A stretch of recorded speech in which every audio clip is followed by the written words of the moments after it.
selanjutnya adalah sesi tanya jawab, baik kepada Bapak Ibu yang ingin bertanya, silahkan untuk memberikan format pertanyaannya. Ini sudah ada beberapa yang masuk, saya persilahkan mungkin karena waktu kita juga masih lumayan panjang, jadi akan saya pilih ini ada 4 yang sudah masuk. Ada Pak Dedi, kemudian Bapak Hasdar, kemudian ada Ibu Indah Triana dan Ibu Raya. Untuk yang saya berikan kesempatan untuk menampilkan videonya kepada beliau berempat ini, mungkin yang pertama kepada Pak Dedi. Apakah Pak Dedi sudah siap untuk interaktif memberikan pertanyaan? Pak Dedi Wahyudin Purba, mohon maaf.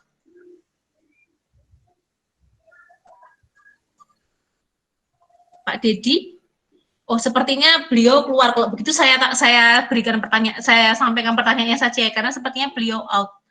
Ya, ini sepertinya untuk Mbak Fasti gitu. Ingin tanya terkait dengan pola konsumsi yang sudah berbasis B2SA. Kira-kira selama pandemi COVID maupun bulan puasa, berapa ya kebutuhan kalori untuk dewasa dan anak-anak, dan menu apa yang bagus dalam kebutuhan kalori? Ini sepertinya sama pertanyaannya seperti dari Mbak Indah, Bu Indah Triana, jadi terkait dengan kebutuhan kalori selama bulan puasa di pandemi COVID, dan juga untuk dewasa dan anak-anak. Silahkan mungkin yang pertama kepada Bu Fasti, Mbak Fasti, silahkan untuk memberikan jawaban. Oke, baik, terima kasih. Mohon maaf Mbak, tadi ada istilah yang mungkin saya kurang paham ya, B2SA. Oh iya, ini Pak Dedi sudah masuk, mungkin bisa dijelaskan. Oh iya. Halo, Assalamualaikum. Waalaikumsalam Pak. Kan sekarang kan Mbak, saya Dedi dari Asahan, dari Universitas Asahan. Baik Pak. Ya, bagaimana Pak? Saya Dedi dari Universitas Asahan. Iya, silahkan pertanyaannya terkait dengan B2SA itu maksudnya apa ya? Sekarang kan kita dapat informasi bahwa program pangan sekarang kan bersifat B2SA, yaitu beragam, bergizi, seimbang, dan aman. Nah, tujuannya. Jadi untuk menanggapi masa COVID sekarang, bulan suci Ramadan, kira-kira kebutuhan kalori berapa? Baik untuk anak maupun bergizi seimbang. Ya. Mungkin itu dari saya. Makasih. Ya, baik. Terima kasih Pak Dedi. Jadi terkait dengan konsumsi B2SA itu yang beragam, bergizi, seimbang, dan aman. Mungkin ini juga dari Mbak Diah, mungkin nanti bisa menambahkan, nggih. Dari Mbak Fasti, silahkan. Nggih, baik. Mohon maaf tadi saya malah tidak begitu familiar dengan istilah B2SA terus terang gitu. Tetapi setelah saya cek ternyata istilah B2SA ini ternyata adaptasi dengan gizi seimbang seperti itu. Jadi kebutuhan kalorinya selama adanya pandemi, kemudian adanya puasa ini gitu ya, yang seperti yang tadi saya sampaikan bahwa memang untuk dewasa dan anak-anak itu kebutuhan zat gizinya setiap hari itu berbeda gitu.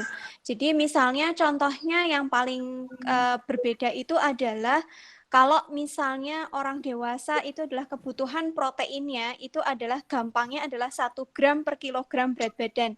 Jadi kalau misalnya kita berat badannya 60 kilogram berarti kita dalam sehari butuh proteinnya adalah 60 gram. Itu berbeda untuk anak-anak. Kalau anak-anak itu kebutuhannya lebih dari 1 gram. Itu definisi anak-anak ini adalah sampai usia, kalau di kita itu sampai usia, mohon maaf, kalau nggak salah 16 tahun.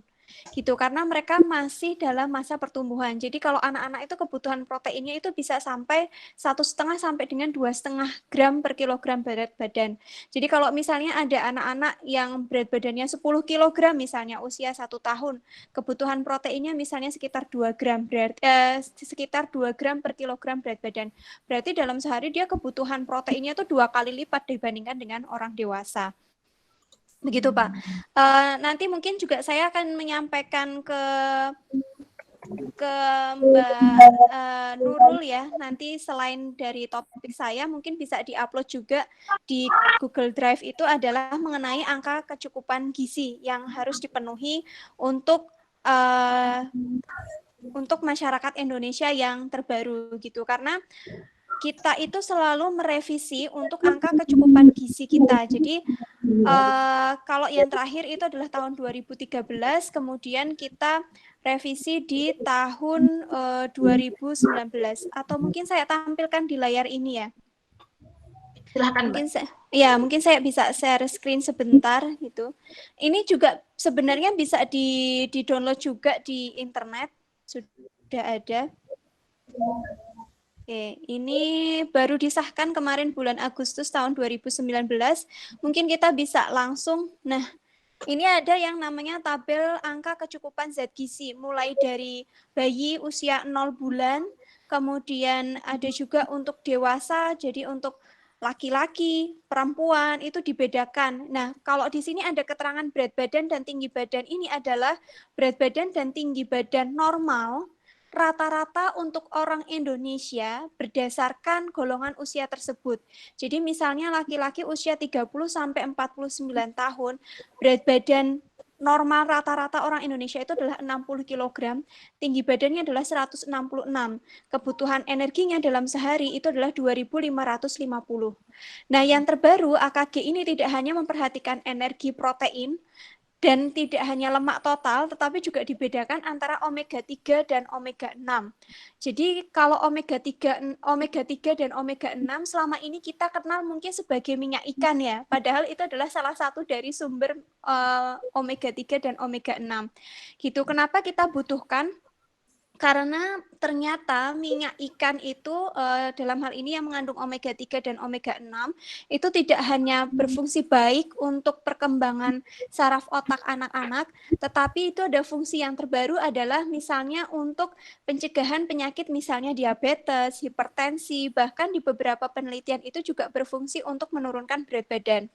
Nah, tidak hanya lemak juga, tapi ada juga karbohidrat, serat juga. Kalau misalnya beberapa bulan yang lalu sebelum adanya pandemi ini, kita pernah mengeluarkan informasi darurat bahwa Indonesia ini darurat serat karena pola makan di tempat kita lebih banyak sumber karbohidrat, protein, dan lemak sampai lupa sumber-sumber sayur dan buah-buahannya. Itu juga dihitung berapa. Kemudian juga yang tidak lupa adalah kebutuhan air yang tadi saya sampaikan di materi, bahwa kebutuhan air itu tidak sama. Terus semua orang harus konsumsi 2 liter, itu tidak. Ternyata berdasarkan golongan usia dan jenis kelamin, kebutuhan airnya itu berbeda. Gitu. Jadi nanti mungkin bisa dilihat di sini Bapak kebutuhannya untuk dalam satu keluarga itu berapa gitu ya. Jadi bisa dilihat di sini kalau misalnya laki-laki usia 30 tahun berapa, kalau misalnya anak misalnya usia 1 atau 2 tahun itu berapa, nanti bisa dilihat di angka kecukupan gizi ini. Begitu mungkin. Oke, terima kasih Mbak Fasti. Tadi sepertinya sharing gambarnya nggak muncul Mbak, tapi bisa di googling ya, bisa dicari ya di internet nih. Jadi untuk Pak Dedi maupun untuk sobat desa lainnya, jika ingin tahu kecukupan kebutuhan gizi selama 1 hari atau selama berdasarkan umur dan juga berat badan, bisa dilihat di angka kecukupan gizi untuk masyarakat Indonesia yang terbaru di tahun 2019. Oke, terima kasih Mbak Fasti. Mungkin ada tambahan dari Mbak Dia? Saya mau menambahkan yang untuk B2SA-nya di poin aman ya, di poin A-nya. Jadi kalau saya juga baru dengar terus terang ya ada B2SA juga ini ya. Jadi untuk poin aman itu meliputi cemaran fisik ya, aman dari cemaran fisik. Jadi misalnya mungkin masih ada sisa tanahnya, masih ada serpihan semacam kaca atau beling gitu ya. Mungkin dari kebun itu kan macam-macam isinya. Kemudian ada mungkin strapless dan sebagainya. Nah, ada juga yang cemaran kimia. Ini yang mungkin tidak terlihat ya ketika kita membeli sebuah produk seperti sayur misalnya atau buah di pasar misalnya seperti itu. Nah, makanya kemudian mengapa penting juga bagi kita di tingkat keluarga itu kita punya lumbung pangan sendiri gitu. Kalau kami ada program keluarga mandiri pangan, itu adalah mengedukasi masyarakat untuk menanam sendiri dalam stok untuk memenuhi mereka sendiri, kurang lebih seperti itu. Itu untuk cemaran kimia ya.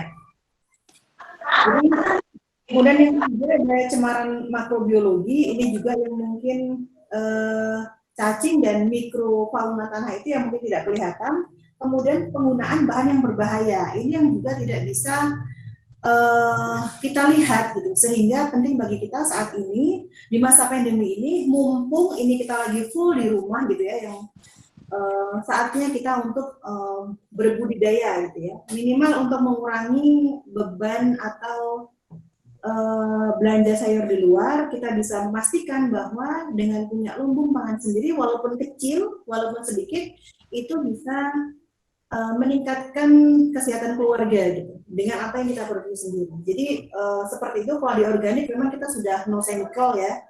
Jadi faktor lingkungan juga kita kondisikan aman seperti itu. Sehingga itu yang ingin saya sampaikan, bahwa Sobat Desa di sini juga penting saat ini untuk meng-create lumbung pangan sendiri. Gitu ya.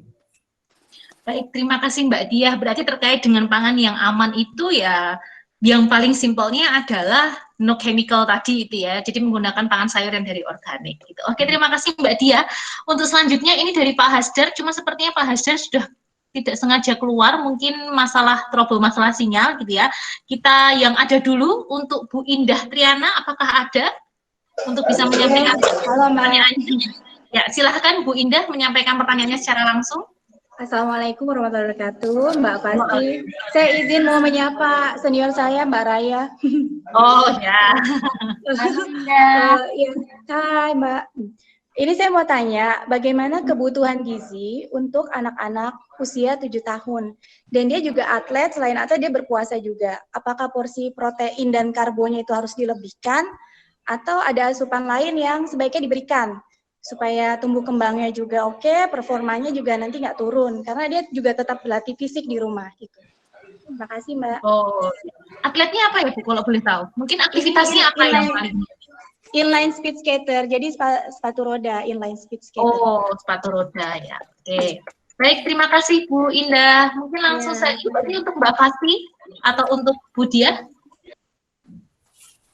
Monggo, mau saya dulu jawab ya. Ya, silahkan Mbak Fasti. Oke, baik. Jadi sebenarnya kalau misalnya untuk atlet sendiri itu ada ilmunya sendiri gitu. Namanya kita biasanya sebutnya dengan sport nutrition gitu. Jadi biasanya kalau untuk atlet-atlet itu ada memang ahli gizi khusus yang memperhatikan untuk status gizi atletnya gitu. Jadi karena kebetulan saya spesialisasinya bukan di sport nutrition, mungkin untuk Bu Indah, jadi saya hanya membantu menjawab yang sejauh yang saya tahu begitu. Jadi untuk yang atlet untuk anak-anak itu memang yang perlu diperhatikan adalah karena masih dalam masa pertumbuhan gitu ya.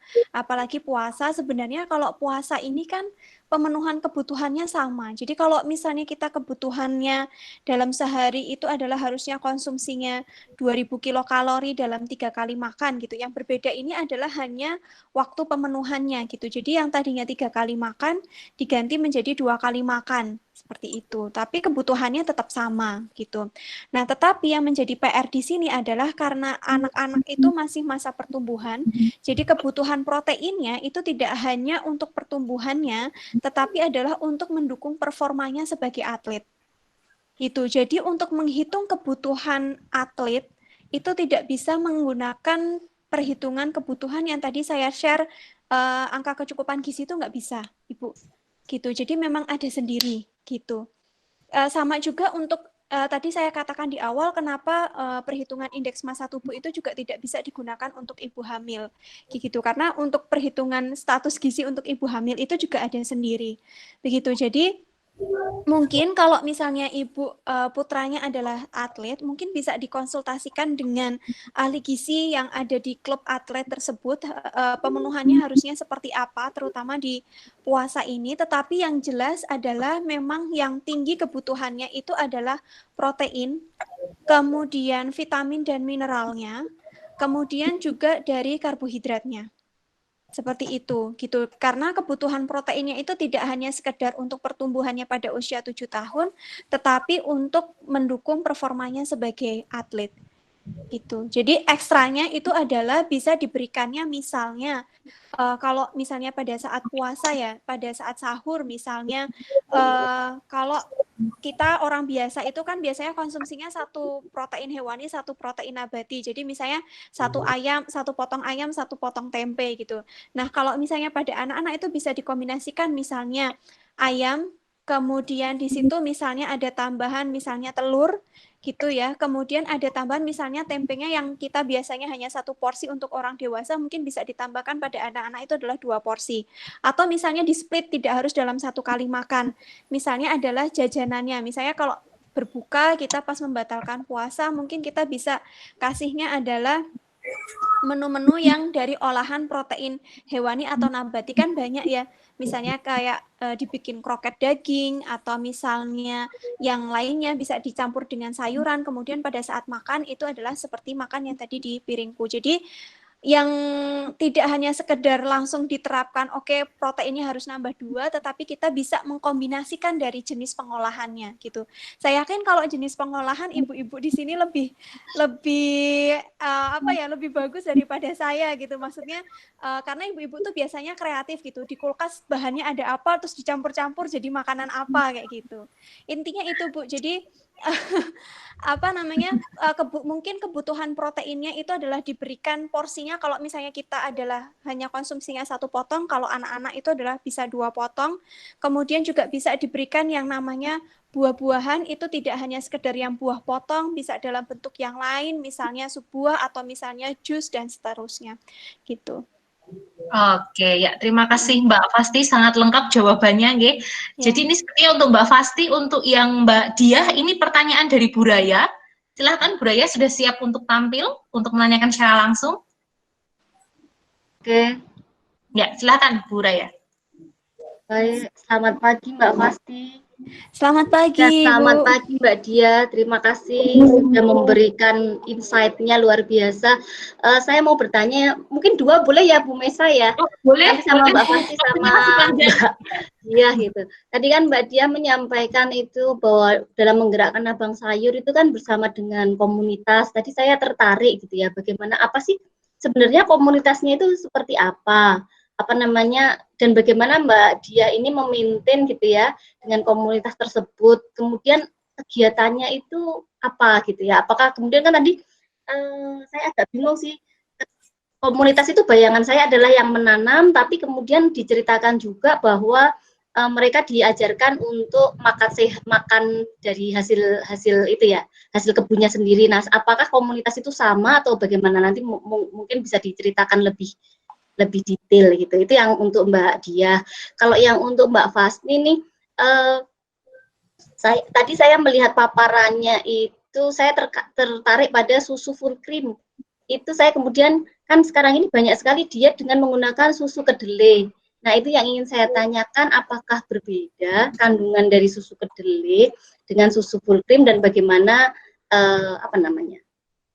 ketika akan menaikkan berat badan atau menurunkan berat badan itu lebih baik menggunakan yang mana? Itu Mbak. Ya, terima kasih Bu Raya. Ya, untuk yang pertama mungkin dari Mbak Diah dulu menjawab, silahkan. Terima kasih Bu Raya pertanyaannya. Jadi saya mereview ulang terkait materi yang tadi saya sampaikan. Komunitas yang saya sebutkan itu sebenarnya bukan yang kemudian secara baku ya dia berupa komunitas, tapi memang kami ada pelatihan urban farming, Ibu. Jadi kan kami kan di Malang Kota tuh. Kalau di Malang Kota itu kan identiknya lahan kota itu kan sempit ya. Sehingga kita mengedukasi masyarakat bagaimana mengoptimalkan lahan pekarangan di sekitar rumah agar bisa difungsikan sebagai lumbung pangan untuk warga, kurang lebih seperti itu. Nah, kita ada pendampingan Bu, kalau untuk teman-teman yang belajar itu kita ada, bukan komunitas sih, cuma kayak misalnya alumni, ada grup-grupnya juga seperti itu. Tapi memang walaupun pelatihan ini kita berikan selama 1 bulan, pendampingan 1 bulan, tapi sampai saat ini pola konsultasi dan sebagainya itu tetap jalan gitu. Jadi teman-teman yang masih menggeluti, dan memang kan kalau organik itu kan seperti seleksi alam ya, ada proses seleksi alamnya. Yang awalnya semangat banget gitu, mungkin 1 kali panen, 2 kali panen jalan gitu. Tapi begitu kemudian modif produk, dalam artian menambah variasi yang ditanam, itu sudah mulai berguguran tuh. Nah, di sini yang masih istiqomah ya sampai sekarang ini masih tetap aktif, kita bisa apa ya, berdiskusi bareng, seperti itu. Nah, kalau misalnya tentang komunitas yang tadi saya sebutkan itu lebih kepada komunitas-komunitas di Indonesia ini ya terutama yang kemudian porsi untuk mengkonsumsi pangan organiknya itu lebih tinggi, Bu. Jadi kayak misalnya teman-teman yang mengikuti pola diet tadi saya sebutkan food combining ya seperti itu. Kemudian sosis juga ada seperti itu. Jadi ada juga yang seperti autis gitu ya, komunitas autis. Nah, autis ini juga kan treatment untuk kebutuhan sayurnya juga tertentu dan memang menggunakan produk organik. Nah, kurang lebih seperti itu. Oke. Tadi untuk yang komunitasnya berarti jadi satu ya, Mbak Diah ya, yang komunitas yang penanam dan pengolah itu? Nggak jadi satu sih Mbak, jadi sesuai dengan kelasnya mereka masing-masing gitu, memang nggak kita jadiin satu sih. Jadi satu ada yang tahap 2 gitu, jadi belum kita kumpulin untuk jadi satu alumni besar gitu, belum. Oke, ya. Baik, terima kasih Mbak Diah. Begitu nggih Bu Raya. Untuk Mbak Fasti terkait dengan susu full cream diganti dengan susu kedelai, mungkin saya selipkan susu almond atau susu-susu yang lain itu gitu, yang biasanya tinggi protein gitu. Silakan Mbak Fasti. Baik, terima kasih. Mungkin yang pertama yang perlu diluruskan di sini adalah kalau susu, kita bedakan antara susu dan sari. Kalau susu itu adalah yang diproduksi oleh hewan mamalia. Kalau misalnya sari itu adalah dari hasil dari protein nabati gitu. Jadi kalau misalnya kedelai, almond ataupun kacang-kacangan yang lainnya itu adalah sebenarnya namanya adalah sari. Gitu. Jadi sari kedelai, sari almond, dan sari-sari yang lain gitu ya. Bukan sari nama. Gitu. Itu beda lagi gitu. Nah, kalau susu itu ya adanya kayak misalnya susu sapi, susu kuda, susu kambing dan seterusnya gitu. Jadi dari hewan mamalia gitu. Nah, itu perbedaan yang pertama. Perbedaan yang kedua adalah tadi sebenarnya di awal itu kan ada yang namanya protein hewani dan protein nabati. Jadi kalau misalnya susu sapi, susu kambing dan seterusnya atau yang dari hewan mamalia itu dia adalah protein hewani. Gitu. Nah, kalau misalnya dari kacang-kacangan itu adalah dari protein nabati. Sifatnya dari protein hewani dan protein nabati ini adalah protein hewani itu lebih mudah dan lebih cepat diserap oleh tubuh dibandingkan dengan protein nabati. Gitu. Jadi kalau misalnya ada Bapak Ibu sekalian, misalnya ada yang menerapkan pola hidup vegetarian, di mana ada yang vegan murni, itu adalah wajib sekali untuk mengkonsumsi beraneka ragam pangan. Dan mungkin ragam pangannya akan lebih banyak dibandingkan yang misalnya vegetariannya adalah masih mengkonsumsi telur atau susu. Gitu. Kenapa? Karena protein-protein itu yang dari nabati itu adalah dia misalnya dalam 100 gram itu proteinnya mungkin tinggi. Misalnya dalam 100 gram almond dia kandungan proteinnya 60 gram, tetapi biasanya yang diserap itu hanya sekitar 60%, 50 sampai dengan 60%-nya.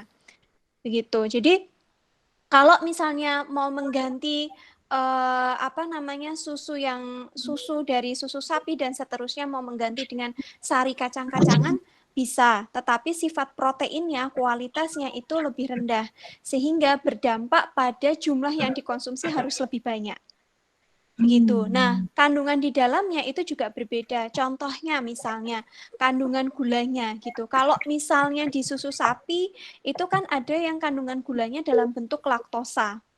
Beda lagi misalnya kandungan gula pada ASI atau air susu ibu, itu juga kandungan gulanya berbeda. Itu kenapa kita selalu menerapkan bahwa ASI lebih baik daripada susu sapi misalnya gitu. Karena memang yang sama-sama dari mamalia saja kandungannya itu sudah berbeda. Apalagi kalau misalnya yang dari nabati gitu. Jadi bisa nggak diganti? Monggo silahkan, tetapi tergantung dari situasi dan kondisi dari Bapak Ibu sekalian gitu. Jadi kalau misalnya ada yang alergi terhadap gula laktosa atau biasanya kita sebut dengan lactose intolerance, biasanya juga terjadi pada anak. Silahkan kalau misalnya mau mengganti dengan soya atau sari kedelai gitu. Atau misalnya saya pengen menurunkan berat badan tapi saya suka susu nih kayak gitu. Nah, itu bisa menggantinya susunya mungkin bukan susu yang full cream tapi susu yang rendah lemak, misalnya low fat, atau misalnya bisa diganti dengan sari almond atau sari kedelai dan seterusnya. Cuman bedanya adalah dari segi taste atau rasanya itu adalah biasanya susu itu lebih enak daripada sari dari kacang-kacangan gitu. Kalau Bapak Ibu mau mencoba gitu. Kalau saya pribadi, saya terus terang tidak begitu suka sari dari kacang-kacangan gitu, karena mereka kan dari kacang itu kan dia ada sifat alaminya itu langu. Jadi kalau misalnya produsen itu nggak pintar mengolahnya, itu biasanya dari sarinya itu masih ada langu, dan biasanya daya tahannya itu tidak selama susu dari hewan, seperti itu. Mungkin Mbak. Ya, terima kasih Mbak Fasti. Bagaimana Bu Raya, sudah sangat menjawab? Iya, sangat menjawab itu ternyata. Ya, terima Beda kasih. ya Bu, susu dan sari harus dibedakan. Ada kata kuncinya sari gitu. Susu. Baik, untuk pertanyaan selanjutnya ini dari Bu Rati. Apakah Bu Rati siap untuk menyampaikan secara langsung? Silahkan Bu Rati. Bu Rati. Bu Rati terkait dengan angka stunting mungkin?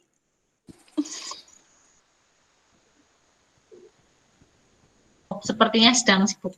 Kalau begitu saya bacakan saja nggih pertanyaannya. Oh, bisa. Ya, silahkan Bu Rati untuk bertanya secara langsung. Oh iya, terima kasih. Ini terkait stunting. Jadi kan sekarang kan di Indonesia memang kampanye stunting kan sedang gencar-gencarnya begitu. Nah, berarti kan menandakan bahwa memang angka stunting ini cukup tinggi gitu di Indonesia. Nah, ini sebenarnya apa sih yang salah gitu dengan penerapan pola makan atau diet makan di anak-anak ya, di usia balita dan anak-anak, sampai angka stunting di Indonesia ini cukup tinggi. Terus kira-kira ini kita sebagai orang tua itu apa ya yang harus diperhatikan gitu agar anak-anak kita itu tidak terkena stunting gitu. Oke, terima kasih. Ya, berarti ini untuk Mbak Fasti ya, Bu Rati ya? Oh iya, lebih ke Mbak Fasti. Ya, oke, terima kasih. Karena terkadang juga saya akui bahwa kita itu nggak sadar kalau bahwa anak kita itu kurang gizinya, gitu ya. Baik, Mbak Fasti, silakan menjawab untuk yang. Baik, terima kasih. Ini in sekali pertanyaannya gitu. Jadi jauh sebelum adanya COVID-19 ini stunting menjadi pembahasan di negara kita karena sudah menjadi isu nasional. Bahkan saya juga sempat beberapa kali diajak oleh kerjasama untuk BUMN itu, karena mereka ternyata perusahaan-perusahaan BUMN itu sekarang dimintanya CSR-nya adalah tentang stunting, penanganan stunting gitu. Jadi sebenarnya Bapak Ibu sekalian, yang namanya stunting itu tidak hanya permasalahan gizi, tetapi ini adalah permasalahan lintas sektoral gitu. Jadi kalau misalnya kita ingin melihat berapa sih angka stunting di tempat kita, itu Bapak Ibu bisa mengecek yang namanya riset kesehatan dasar yang terbaru. Karena itu ada tahun 2007, 2013, 2018, dan seterusnya. Yang mengejutkan adalah ternyata angka stunting di Indonesia itu paling banyak justru di kota-kota besar. Jakarta, Jogja salah satunya itu angka stuntingnya tinggi. Gitu. Kenapa? Karena ternyata angka stunting di kota-kota besar ini bukan masalah akses terhadap makanannya gitu, tetapi ternyata salah satu faktor yang mempengaruhi adalah pengetahuan. Jadi kalau misalnya Bapak Ibu sekarang melihat gitu ya, tempat sekolah anak atau tempat les anak, pasti sebelahnya adalah ada jajanan gitu, atau misalnya sebelahnya mungkin aksesnya yang gampang, sekarang banyak sekali yang gerai-gerai fried chicken gitu, yang aksesnya gampang gitu. Sekarang misalnya kalau kita mau lihat gitu, ada nggak sih yang jual sayur-sayuran matang misalnya yang siap dikonsumsi itu yang terjangkau oleh kita dibandingkan dengan misalnya yang jual geprek, penyetan, dan seterusnya gitu ya. Kemudian yang kedua adalah maksudnya akses terhadap makanan yang sehat ya. Kemudian yang kedua adalah pengetahuan. Pengetahuan ini adalah mungkin kita tahu harus mengkonsumsi makanan yang seperti apa, tetapi penerapannya yang sulit. Gitu. Kemudian yang ketiga ini adalah sebenarnya yang paling penting adalah pola asuh. pola asuh di sini adalah tidak hanya pola asuh orang tua, tetapi siapapun yang ikut mendidik anak. Jadi misalnya ada Bapak Ibu sekalian, karena kan stunting ini kan sebenarnya penekanannya pada anak usia 0 sampai dengan 2 tahun. Kenapa 0 sampai dengan 2 tahun atau 1000 HPK gitu ya? Karena kalau misalnya kita tidak memperbaiki status anak pada usia 0 sampai dengan 2 tahun, maka kerusakan-kerusakan yang terjadi pada anak usia ini itu bersifat irreversible, tidak bisa diperbaiki. Gitu. Jadi kalau misalnya ada Bapak Ibu yang bekerja kemudian menitipkan anaknya, misalnya ada yang di playgroup atau di orang tua atau di mertua, itu adalah yang seharusnya diberikan pengetahuan tentang bagaimana pemenuhan kebutuhan gizi anak itu tidak hanya orang tua, tetapi semua orang yang terlibat dalam mengasuh anak tersebut. Jadi jangan heran salah satu yang menggagalkan perbaikan pola gizi anak dan ASI eksklusif di tempat kita itu adalah salah satunya adalah dari nenek. Gitu. Kenapa? Karena dari nenek ataupun kakek itu mempunyai pola asuh yang berbeda dengan kita yang mungkin orang tua langsung gitu. Penerapannya gitu. Jadi paling penting adalah dari pola asuhnya gitu ya. Karena justru sebenarnya kalau dari akses makanan itu ya itu faktor utama, tetapi justru yang penting adalah yang pertama adalah dari pola asuh dan pengetahuan orang yang ikut mendidik dan mengasuh anak tersebut. Gitu. Jadi tidak masalah penyebab tunggalnya itu tidak hanya dari akses makanannya gitu, tetapi juga dari pola asuh dan pengetahuannya gitu. Bahkan kalau misalnya cara pemberian makan pada anak atau misalnya kita sebut dengan makanan pendamping ASI sendiri itu tidak hanya sekedar memberikan, tetapi itu juga ada teknisnya, jamnya, waktunya, porsinya, itu juga penting. Makanya kalau misalnya ada anak yang sulit makan atau misalnya ada anak yang pilih-pilih makanan, kita evaluasi kembali bagaimanakah perjalanan kita ketika memberikan makanan pendamping air susu ibu. Seperti itu mungkin Bu. Ya, terima kasih Mbak Fasti. Berarti memang terkait dengan gizi itu harus apa ya? Komprominya juga satu keluarga gitu ya yang bersama-sama mengasuh itu. Betul, gitu. betul. Ya, termasuk apalagi, juga suami ataupun misalnya mertua ataupun orang tua gitu. Jadi jangan sampai yang update terhadap ilmu pengetahuan itu hanya ibu. Karena kalau yang update ilmu pengetahuan hanya ibu, maka kita sepanjang mendidik anak adanya cuma sakit hati karena berbeda dengan dari lingkungannya. Betul sekali. Dulu kalau gampangnya kan dulu kalau di kalau waktu anak kecil kan gampangnya dulu kamu juga masih kecil tak kasih makan bubur ayam umur 3 bulan nggak apa-apa gitu kan. Betul. Padahal kembali bahwa struktur tubuh metabolisme kita kan berbeda gitu ya Mbak dulu sama sekarang, apalagi sekarang virus sudah macam-macam gitu kan. Jadi otomatis kebutuhan gizi juga semakin berkembang gitu kan, semakin berbeda gitu. Oke. Terima kasih Mbak Fasti. Kemudian maaf saya dan kelewatan dari Fitri Isnaini atau Mbak Dia mau menambahkan dulu? Mau menambahkan sedikit. Ya, silakan Mbak Dia. Iya, terkait dengan stunting. Jadi kalau di Kementerian Pertanian ini ada program Germas ya, Gerakan Makan Sayur. Ini adalah salah satu program yang memang dicanangkan untuk dalam rangka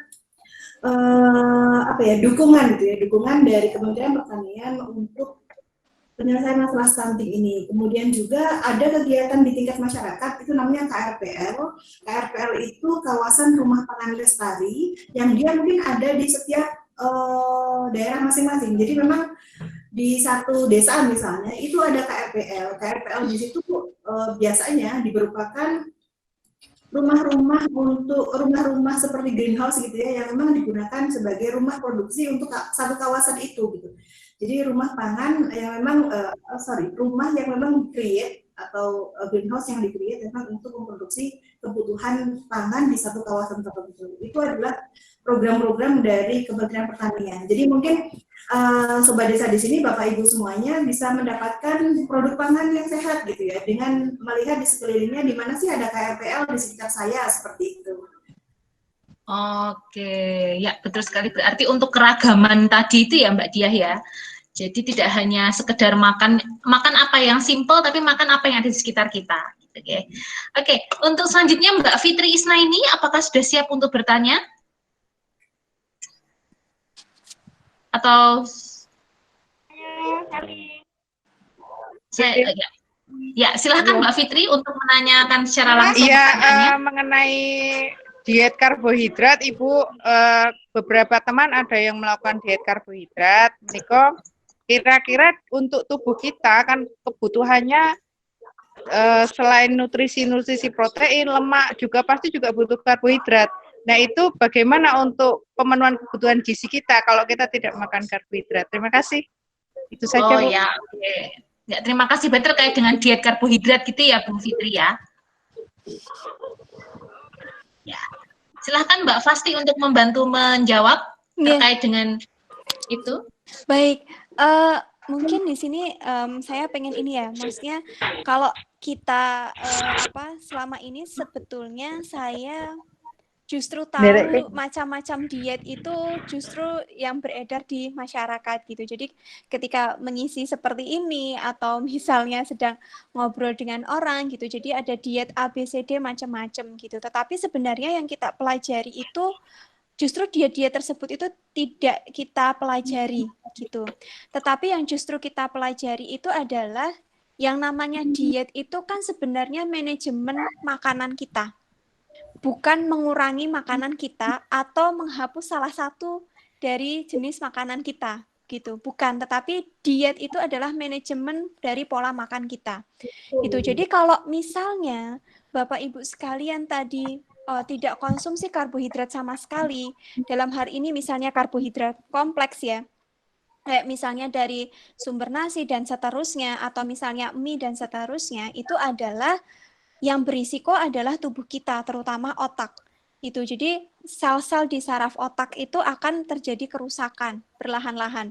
Makanya kan kenapa kita kalau misalnya tidak konsumsi karbohidrat itu kan bawaannya kan lemas gitu ya.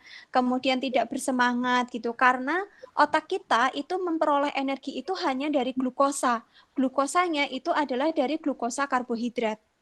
Gitu. Bisa nggak kita memproduksi glukosa dari sumber lain? Bisa, dari lemak dan protein, tetapi otak tidak bisa menggunakan. Gitu. Jadi hanya dari sumber karbohidrat. Jadi kalau misalnya pengen mengurangi makanannya, monggo dikurangi gitu, bisa dikonsultasikan dengan ahli gizinya gitu ya. Karena kebutuhan setiap orang itu berbeda, nanti bisa dihitungkan sebenarnya saya kebutuhannya berapa sih gitu konsumsi karbohidratnya gitu ya. Itu bisa. Gitu. Tetapi kalau menghilangkan sama sekali itu saya tidak menyarankan. Tapi kalau misalnya mau mengganti sumber nasinya, mau diganti dengan nasi merah, atau misalnya mau diganti dengan mie, atau misalnya mau diganti dengan kentang, itu boleh-boleh saja. Begitu. Nah, yang perlu diketahui juga bahwa karbohidrat ini jenisnya macam-macam. Ada yang namanya karbohidrat kompleks, ada yang namanya karbohidrat sederhana. Karbohidrat kompleks itu adalah, contohnya adalah dari sumber tadi nasi, kentang, umbi-umbian, ada juga yang dari sayuran, yaitu yang kita sebut dengan serat. Serat itu adalah karbohidrat yang kita butuhkan, tetapi tidak diserap oleh tubuh, tetapi untuk membantu proses metabolisme di dalam tubuh, proses pencernaan zat gizi di dalam tubuh. Nah, yang kedua itu ada yang namanya karbohidrat sederhana. Karbohidrat sederhana itu dari mana? Dari makanan atau minuman manis, yaitu contohnya adalah gula. Itu. Jadi kalau misalnya tidak konsumsi nasi tapi masih konsumsi es teh ya Bapak Ibu tetap mengkonsumsi karbohidrat, hanya bentuknya saja yang berbeda. Tapi bedanya adalah kalau misalnya karbohidrat sederhana itu adalah lebih cepat diserap oleh tubuh, semakin cepat diserap dia akan semakin menimbulkan rasa lapar yang lebih cepat. Itu kenapa kalau misalnya kita konsumsi sayuran lebih banyak, itu juga akan menahan kita untuk konsumsi makanan yang lain lebih banyak. Kenapa? Karena di situ juga ada karbohidrat, yaitu berupa serat. Kayak gitu. Cuman bedanya karbohidrat pada sayuran ini adalah dia tidak diserap, tetapi untuk membantu proses metabolisme di dalam tubuh. Salah satunya adalah membentuk, tinja kita, seperti itu. Oke, Mbak Fasti. Berarti kembali seperti yang tadi disampaikan ya, Mbak ya. Jangan menghilangkan salah satu nutrisi yang ada gitu nggih. Kalau mau mengurangi silahkan, tetapi kalau menghilangkan jangan. Oh iya ya. Kalau ini Mbak, ini saya sedikit terselip pertanyaan karena sepertinya kok tidak ada pertanyaan lagi gitu kan. Atau Mbak Dia mau menambahkan terlebih dahulu? Oh enggak, saya ikut belajar juga ini. Oh ya. Terkait dengan ini Mbak, apa namanya, kalau kita bicara karbohidrat itu kan tadi sempat disampaikan ada umbi-umbian gitu yang kita sebut dengan pangan lokal gitu, dan beberapa Bahkan kalau saya kebetulan kan saya sedang hamil, kemudian saya pernah mendengar gitu, ada salah satu ibu-ibu yang karena sudah terlalu berat bayinya, terus untuk jangan stop makan nasi, tapi diganti dengan ubi cilembu. Nah itu kenapa ya Mbak? Apakah umbi-umbian itu lebih kompleks kandungannya, atau apa yang salah dengan nasi gitu? Baik, saya juga jadi ingat tadi yang bagian stunting ada yang belum saya jawab juga. Jadi begini Mbak, sebenarnya kalau misalnya umbi-umbian, kemudian atau misalnya jagung, nasi, itu juga kandungan zat gizinya itu sama gitu. Jadi kalau misalnya 100 gram nasi, itu sama kandungan gizinya itu sama dengan 100 gram singkong, sama dengan 100 gram umbi-umbian, misalnya ubi cilembu, sama dengan 200 gram kentang. Gitu, kandungan gizinya sama. Jadi dalam 100 gram nasi, atau dalam 100 gram umbi, atau dalam 200 gram kentang, atau dalam 50 gram mie kering, kandungan gizinya itu sama, 175 kilokalori energinya, proteinnya 4 gram, karbohidratnya juga sama, 40 gram. Gitu. Jadi mau konsumsi apapun, ya sebenarnya sama. Yang membedakan adalah kandungan gulanya, gula sederhananya, karbohidrat sederhananya, kemudian zat pewarnanya. Jadi misalnya kalau ubi cilembu kan kuning, kalau misalnya ubi ungu itu kan merah. Kenapa ubi ungu itu banyak digunakan untuk misalnya treatment kanker gitu, karena dia kan ada kandungan antioksidannya lebih tinggi karena warna merahnya. Begitu. Jadi di situ, tapi kandungan untuk zat gizi yang makro, jadi kan zat gizi kan ada makro, ada mikro. Makro itu ya protein, lemak, karbohidrat, mikro itu ya vitamin dan mineral, itu sama. Gitu. Jadi hanya ada beberapa komponen yang mikro itu yang berbeda. Jadi contohnya kayak misalnya tadi yang ubi merah itu kandungan antioksidannya lebih tinggi dibandingkan dengan ubi yang kuning. Nah, pada ibu hamil yang justru harus diperhatikan Bapak Ibu sekalian, kalau misalnya program itu adalah yang diperhatikan yang pertama dan paling penting adalah status gizi ibu sebelum hamil. Itu. Jadi kalau misalnya ibu yang kurus dengan ibu yang berat badannya normal, dengan ibu yang berat badannya sudah gemuk, overweight atau obesitas, kenaikan berat badannya selama hamil itu berbeda. Gitu. Jadi kalau misalnya dia sudah obes atau overweight, ibu hamilnya, jadi sebelum hamil itu sudah obes atau overweight, kenaikan berat badannya itu maksimal hanya 5 kilo diperbolehkannya. Sulit kan? Kalau misalnya normal, ya. Kalau misalnya normal itu adalah bisa sampai 10 sampai dengan 15 kilo. Kalau misalnya kurus itu bisa sampai di atas 15 kilo. Jadi kenapa kita tidak bisa menggunakan indeks massa tubuh tadi? Karena ibu hamil itu pengukuran status gizinya adalah menggunakan lingkar lengan atas dan berat badan sebelum hamil ditambah dengan kenaikan total berat badan selama hamil. Begitu. Jadi kenapa kalau kita periksa ke bidan atau misalnya ke dokter kandungan itu ditanya berat badannya berapa, itu karena untuk memperkirakan kenaikannya harusnya berapa dan untuk menentukan status gizinya, termasuk biasanya diukur di lengannya gitu ya, diuntel-untel pakai meteran itu berapa, itu salah satunya gitu. Nah itu fungsinya untuk apa? Karena kenapa kita perlu memperhatikan kenaikan berat badan ibu ataupun berat badan ibu sebelum program punya anak, karena itu juga penting. Karena tadi salah satunya adalah mempengaruhi status gizi anak pada saat di kandungan.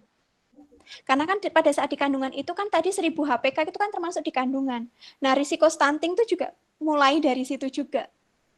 Gitu. Jadi kalau misalnya kenapa ada ibu anemi itu kalau petugas puskesmas langsung ngasih tablet tambah darah, langsung macam-macam penanganannya, karena pada ibu yang anemi itu juga berisiko untuk melahirkan anak yang stunting. Gitu. Jadi kadang stunting itu faktornya itu nggak cuma eksternal dari makanan, tapi justru dari internalnya juga gitu. Jadi environment keluarga, lingkungan keluarga, dari ibunya sendiri juga begitu. Jadi istilahnya anak itu punya anak itu harus ada ilmunya gitu. Kadang mungkin juga anak pertama dan kedua sudah ilmunya sudah berbeda lagi gitu. Ya betul sekali Mbak. Iya. Saya jadi malah terbuka terkait dengan berat badan masa hamil. Saya jadi ngitung. Oke, terus ini mungkin sedikit nanti ada terkait dengan processing food. Mungkin tadi belum ada yang menyinggung tentang itu ya Mbak ya, terkait dengan processing food gitu kan dan raw food.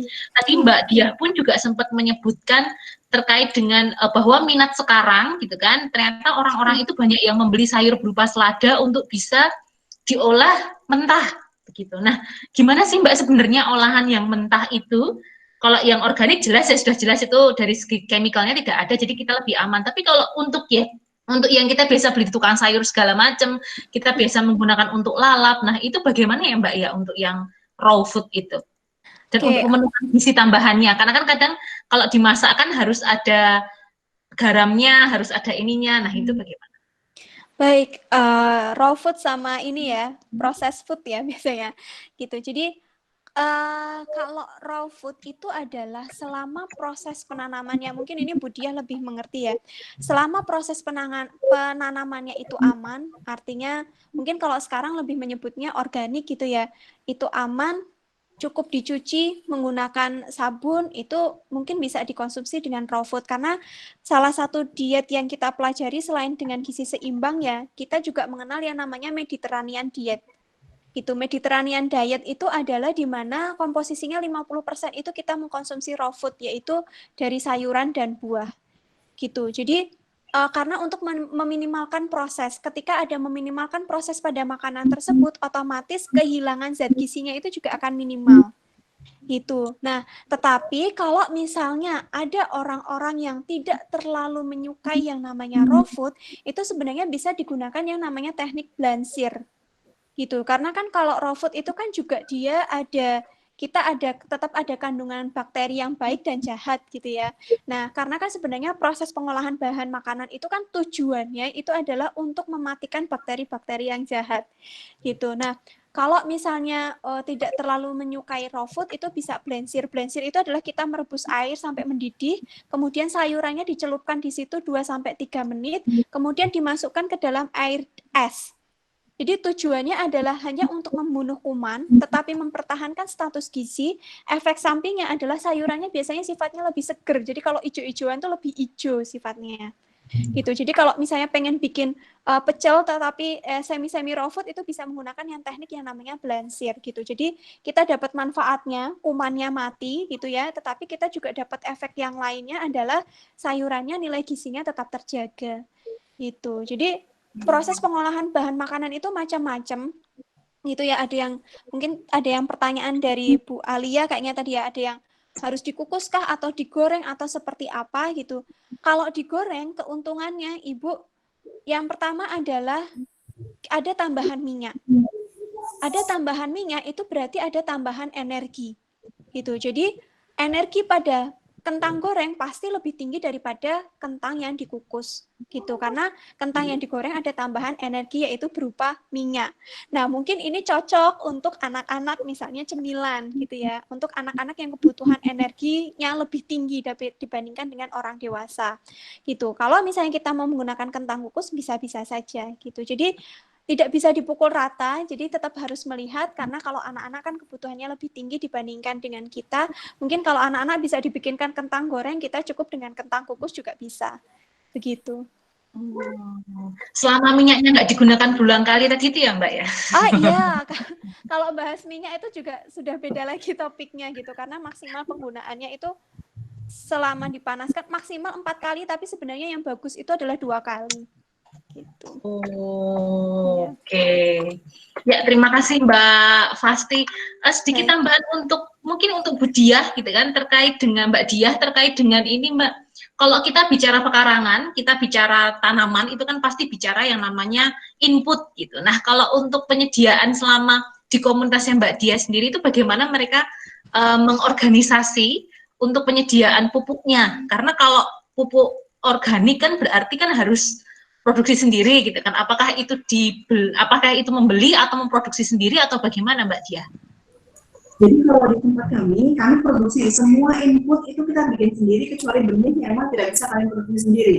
Jadi benih yang masih bisa diturunkan pun kita bisa bikin sendiri. Kalau yang enggak ya memang harus beli gitu. Tapi ada perlakuan sebelum aplikasi. Kalau misalnya untuk teman-teman yang kemudian bergabung di pelatihan-pelatihan kami, memang kita sana itu kan se-Indonesia ya, Mbak Mesa, jadi nggak cuma dari Malang itu Jawa Timur saja. Ini itu biasanya kita bisa fasilitasi ya, kalau benih kan bisa dikirim mudah. Tapi kalau untuk media tanam, kemudian pupuk dan sebagainya, kita mengarahkannya kalau untuk yang jauh dari tempat kami itu silakan mengakses di wilayahnya sumber daya alamnya yang melimpah apa gitu. Misalnya di sini, kalau di sini media tanam tuh kami pakai sekam, arang sekam gitu ya, dari sekamnya padi. Kalau misalnya di Kalimantan itu nggak ada sekam, susah nyarinya, adanya apa gitu ya yang bisa digantikan, disubstitusikan misalnya sabut kelapa dan sebagainya, itu bisa. Jadi kami lebih ke potensi yang ada di wilayah masing-masing. Oke, kalau selama ini, kalau sampai saat ini yang menjadi apa, yang menjadi anggota sudah paling jauh dari mana, Mbak? Dari Kalimantan ada. Oh, jadi mereka, tapi mereka harus dalam bentuk kelompok, atau misalnya saya nih, saya pengen nanam, saya belajar sama Mbak Diah gitu bisa, tanpa perlu saya berkelompok. Bisa, jadi nanti akan kita bantu untuk pengelompokannya gitu. Oke, ya terima kasih sekali Mbak Diah dan juga Mbak Fasti atas pemaparannya yang sangat lengkap sekali, gitu kan. Sayang sekali ini waktunya sudah sangat di ujung, kita tinggal ada 2 menit terakhir untuk penutupan. Terima kasih banyak atas semua sharing, semua ilmu yang disampaikan, semoga bisa memberikan manfaat juga inspirasi khusus bagi para sobat desa semuanya, gitu kan. Yang kebanyakan yang tanya ini memang mayoritas ibu-ibu, gitu ya. Nah, demikian bincang desa sesi 2 kali ini. Terima kasih banyak kepada Mbak Fasti dan juga Mbak Diah atas pemaparannya. Ya, semoga juga bisa memberikan inspirasi bagi ibu-ibu yang nanti sore sudah mau memasak, bagaimana memilih bahan pangan, bagaimana mengolah dengan gizi yang seimbang tadi, gitu kan, sehingga bisa memberikan manfaat nutrisi dan juga kekebalan tubuh bagi keluarganya gitu. Terima kasih pula kepada seluruh sobat desa yang sudah aktif mengikuti kegiatan bincang desa. Saya selaku moderator mohon maaf atas kesalahan dalam memandu acara, dan sebagai informasi bincang desa selanjutnya akan dilaksanakan setelah lebaran. Jadi kita off dulu sampai lebaran, kemudian jangan lupa follow Instagram kita di @desaapps.ugm untuk mendapatkan informasi-informasi terbaru dari kami. Terima kasih banyak untuk semua peserta, untuk sobat desa, untuk Mbak Fasti dan Mbak Diah. Sobat desa pasti bisa dengan bisa. Terima kasih, saya pamit. Wassalamualaikum warahmatullahi wabarakatuh.